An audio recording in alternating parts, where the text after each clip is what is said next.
Hi, mommies! Naghahanap ba kayo ng aesthetic na lagayan ng itlog? Well, this is for you. Nakakuha tayo ng free parcel and gusto kong i-review at pakita sa inyo kung gaano ka-aesthetic at napaka-space saving nito. I have one new Ray na parang drawer siya, but I didn't realize na pwede ko palang ilagay sa ganito. And sobrang space saving nga niya. Sobrang makakatipid ka sa space. And not only that, napakaganda niya tingnan na napaka-social. Alam mo yun? So, ito nga, susubukan natin. Ang pagka-plastic niya kahit mabagsak mo, hindi siya mababasag.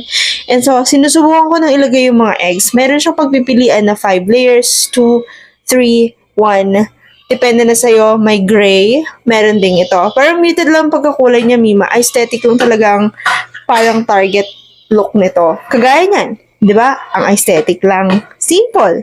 'Di ba? Sobrang ganda niya talaga, Mima. So, kung ako sa inyo, you can go and check sa Yellow Basket para makapag-check out kayo. Anyways, ito sinubukan ko din siya sa ref. So, I'm using a personal ref. Maliit lang to siya, Fujidenso. And, well, nagkasya siya ang 3 layers. So, what are you waiting for? Go ahead and try it! Bili na!